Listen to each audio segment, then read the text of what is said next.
Dangerous heat continues to bake southeast Michigan, but strong storms are giving us bigger problems for the commute. We'll look at both of those coming up. Karen? Also first at 4, measles back in Metro Detroit. We've got a new confirmed case and a warning about possible exposure. Paula. Hi, everybody. The magic in Michigan has started as the monarch butterfly has started its migration. It's laying its eggs, and Mother Nature needs your help to get this magnificent beast along its way. We have a live report. These stories and more are happening right now on Local 4, First at 4. Live from downtown Detroit, Local 4 News First at 4 starts now. Good afternoon, I'm Karen Drew. First at 4, dangerous heat and the potential for pop-up storms. It's all part of a massive heat wave blanketing the country.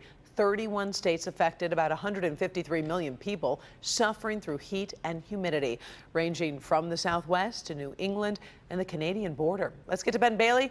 So Ben, what is the bigger concern right now, heat or rain? Well, right now it's the storms, Karen, but it is a dual threat, and we're going to start with 4 Live radar. We don't have any warnings in our area right now. That one for Wayne County expired at 3:45.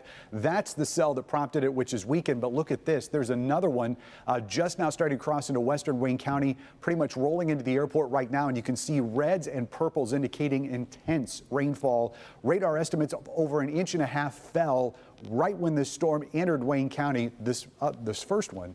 So this is only going to add to the problems there. This is mainly south of 94. We really have to take the lightning off so you can see the intensity of the rainfall. We've got more storms in parts of Livingston and Washtenaw County that may form a line there, but no warnings, and a pretty intense cell in the southern end of St. Clair County. All of these are relatively slow moving and definitely packing a lot of water. So flood advisories for parts of Washtenaw and Wayne from those earlier storms. Again, 1.5 inches plus already on the ground and more coming there. Then we've got the heat, an excessive heat warning until 8 o'clock on Saturday. And the temperatures right now have been cool because of the storms in some spots. But look at these heat index numbers. 115 in Monroe, 112 in Ann Arbor. And we're doing it all over again tomorrow. So your full forecast is coming up. Don't forget, you can get weather alerts about the heat right on your phone. Carry our Local Forecasters app with you and download it for free in your app store by searching WDIV. Karen? All right, thank you, Ben. We didn't wait so long for summer to get here, and now it is just about unbearable. Families all over Metro Detroit are scrambling to find ways to beat the heat and still enjoy the season. Priya Mann has been suffering alongside them. She's live in Ann Arbor. How are you holding up, Priya? Well, Karen, can you just tell Ben it feels like 112 out here? I did find this fan not doing a whole lot, gives you the illusion of a breeze. Of course, most important thing you can do, drink water, stay hydrated. Gatorade is another great choice. We were out across Metro Detroit catching up with folks outside in these oppressive temperatures. What I found pretty incredible, I found a couple that was actually working out. Lower. 7, 8, good. This couple was working up a sweat as the heat index hit triple digits. The only reason I can do it is because there's a nice flow coming from that water. They started early, hoping to avoid the worst of the excessive heat warning blanketing southeast Michigan. As soon as I started pedaling, just sweat. It just would not stop, no matter how much I just wiped. While they were mindful of how much water they were drinking, it's no easy feat exercising outside today. It's pretty hot, but honestly, it's not as bad as it was earlier in the week. But I know if we don't do it now, it's going to be really bad later on. One way to beat the heat, get on the water. If you couldn't get on a boat, this was the next best thing. Kids and families were cooling off along the riverfront Friday. It was nice because all the water just came up. It made you cool. This family is visiting from Connecticut. Really Phillies fans, but we'll root for the Tigers. Mother Nature certainly dialing up the heat and humidity with temps in the low to mid 90s for most of the day. When you come out of the air conditioning and you get hit by the heat, it's like a wall of just absolute hotness. The key, of course, is to take breaks, stay hydrated, and find a shady spot to cool off. If there were no shade and if there, was no breeze from the water, I totally would not be doing this. I don't like to gamble with nature. Not like that. Yeah, she is right. You don't want to mess with Mother Nature. Here at the Ann Arbor Street Fair, there's even more paramedics here today making sure that people are safe. Coming up at 5 o'clock, we're going to talk to the experts about what you need to know to beat the heat beyond just drinking water. We'll have a lot more from the experts, and you'll hear from more families coming up at 5 o'clock. Reporting live from Ann Arbor, I'll send it back to you in that cool studio, Karen. I do have to admit it is a little cooler inside here. Keep working that fan, Priya. I feel for you, girl. I do feel for you. And don't forget, we do have a list of cooling centers and other hot weather advice online. You just go to clickondetroit.com and you'll find it right there. We do have some other news this afternoon. 2 men accused of the brutal murder of a gay man they met on Facebook remains behind bars today. Darnell Wilson and Anthony Brock face multiple charges, including the murder of Deano Johnson. Last month, prosecutors say the men met up with Johnson after connecting online. After that, the men allegedly locked Johnson in the trunk of his car before shooting him multiple times and then burning his car. Both men will remain behind bars until they face a judge next month. Detroit police are trying to figure out what happened after a body is found inside a car that was set on fire. This happened on Albany Street near 8 Mile and Mound on Detroit's east side. Firefighters discovered the body after putting out the car's flames. Detroit police are treating the case as a homicide, and they're working on identifying the person inside. We do have a new confirmed case of the measles in Metro Detroit with the warning about possible exposure. This time, the Detroit Health Department says a Detroit resident has measles after a trip overseas. Now, that person went to their doctor's office in Macomb County, and everyone who has been exposed there has been notified. The person also stopped at the emergency department at Children's Hospital of Michigan on Tuesday, July 16th. So, anyone who was there between 12:30 in the afternoon and 9:30 in the evening on July 16th may have been exposed. If you have questions, call the health department or your doctor. But don't just show up, and then you could expose more people, and that's obviously another huge problem. The NAACP opens its 110th National Convention tomorrow right here in Detroit. House Speaker Nancy Pelosi is coming. Several Democrats and one Republican running for president will also be here. But President Trump will not attend. He was invited and says he wanted to come. But the president says the date changed and the NAACP wanted a question-answer session and he wanted to give a speech.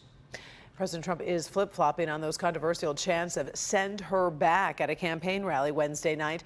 Yesterday, he blamed the crowd and said he didn't like it. Today, he's praising the very same crowd. Those are incredible people. Those are incredible patriots.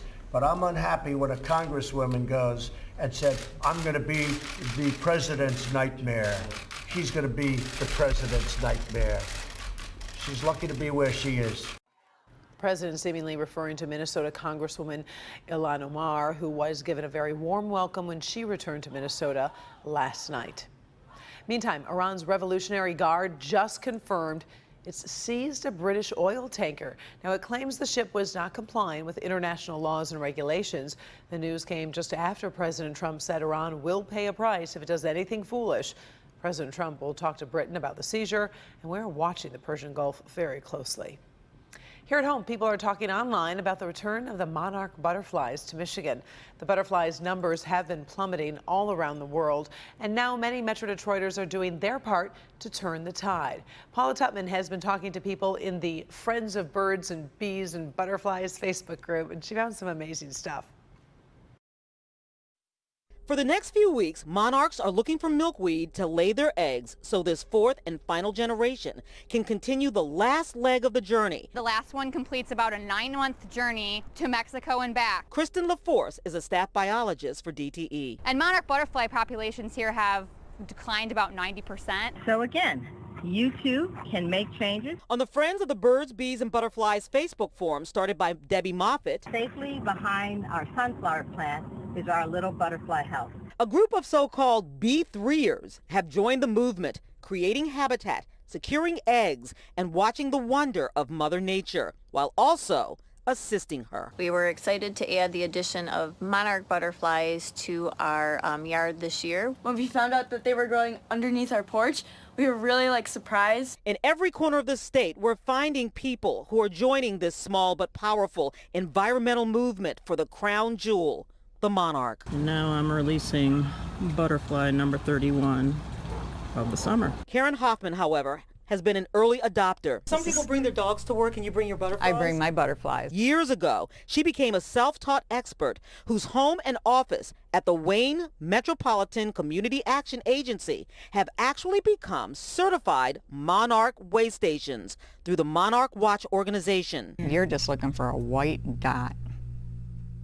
Oh my gosh, that's the egg? That's the egg. In 3 to 5 days, the eggs will hatch. Oh, look at that little caterpillar. I just found one. Did you? The caterpillars are the size of a baby's fingernail clipping. When they hatch, the milkweed is their food. We clip the milkweed plants and stick them in water so that stays fresh while the caterpillars are eating. Nice. They eat and they know they shed 4 times. Moths create cocoons. Butterflies create the chrysalis. Is there glitter on there, or is that just Mother Nature? No, that's Mother Nature.